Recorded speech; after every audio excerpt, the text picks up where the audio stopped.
Okay. Here we've got a hand against a half stacker, who's also a loose opener. He min opens from early position. We three bet full pot from the cutoff. And before I go any further, I'm going to talk a little bit more about the three bet. Now, in the previous hand, we talked a lot about how we want to keep a more manageable SPR post flop. And our reasoning for three betting less than pot in the previous hand was because the villain was not full stacked.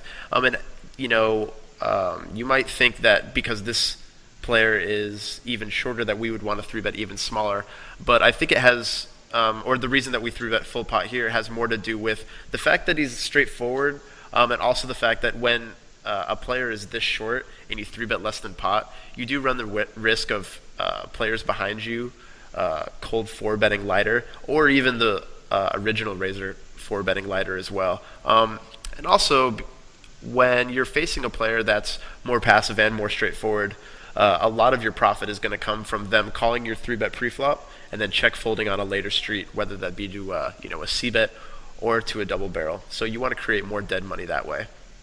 And as a side note, something that I've noticed, a big tell that players have at the lower stakes is that they have different open sizing. Players who open for a smaller amount a lot of times is going to be a weaker hand. When they open for pot or for 3x, they have a stronger hand. I definitely have a lot of reads like that on players where they min open with weak hands and they full pot open for with their stronger hands. And actually, that's true in live poker as well. So keep a note of that. If you do come across those players, take a note. But again, like I said, in general, I do three bet min opens with a wider range. Yurik, would you agree with that, or do you have that same approach pre-flop? Yeah, definitely. I think there are only few players that are either trapping with min opens by doing it with their strongest hands, or others that just do it with their overall range. Against those, obviously, this doesn't apply, but like you mentioned, whenever we spot somebody who we saw like opening pot size with aces and then opening smaller with weaker hands, then we definitely want to three bet them lighter and take note of it. And as a side note, also, since our three bet, even though we make it full pot, it's still smaller than a regular three bet. So the players behind us, even though if they don't four bet light, but they could be more inclined to cold call if we make it too small. So we kind of want to watch out for that and therefore go for the pot size against the min raise more often than not. Yeah, very good. And in general, I mean, you can have a read that a guy's like a professional short stacker or something like that. Just given your description that he's like passive, straightforward, you can assume that he's not, so he's not going to be balanced with his min opens. And he's also, of course, like not going to four bet the ranges that he should to adjust to your, more aggressive three betting. Exactly. He calls, which is not surprising. Flop is deuce 3-4 rainbow. He checks. Would you ever not c-bet here? I think that these are the best boards to c-bet, especially against the passive and straightforward player. He opened under the gun. This is a board that an under the gun range is going to miss most of the time. So you can expect, of course, him to just be check folding a very high percentage of the time. Now, speaking about the board texture, how does your c-bet sizing, or more specifically, how does choosing your c-bet sizing depend on the board texture? And what would be your sizing in this kind of situation? Sure. So first of all, we see that the SPR this time is slightly above 3.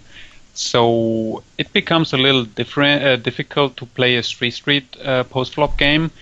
So my approach here is basically that whenever the flop is dynamic, saying it has a flush draw on it, different straight draws, and like a lot of draws that are possible, I would go for a bet that on the flop that allows me to shove the turn for a reasonable amount. So I would bet definitely smaller than pot size on the flop, because that would leave the SPR on the turn too low.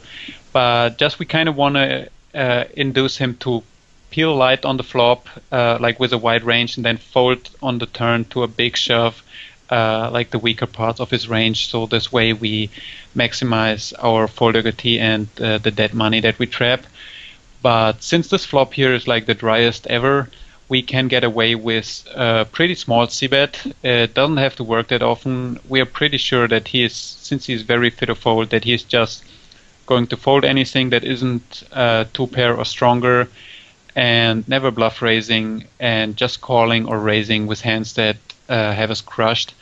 So it's a pretty easy spot to go for a smallish, like around half pot size c-bet, and when get called to just give up. Or, I mean, we have also some backdoor equity with our 2 backdoor flush draws, so we can oftentimes just take the free card on a lot of turns. Yeah, man, we've got the backdoor gut shot redraw. Yeah, that's powerful. But yeah, we we see that pretty small, 36 into 66. And he folds. And I mean, even against like thinking players, this is pretty easy to balance. If we did like flop the nuts, for example, of course we would choose like a smaller sizing. So it's not like this is that difficult to balance. So I really like the sizing against a lot of different players on boards like this. Definitely. Cool. Let's check out the next hand. Perfect.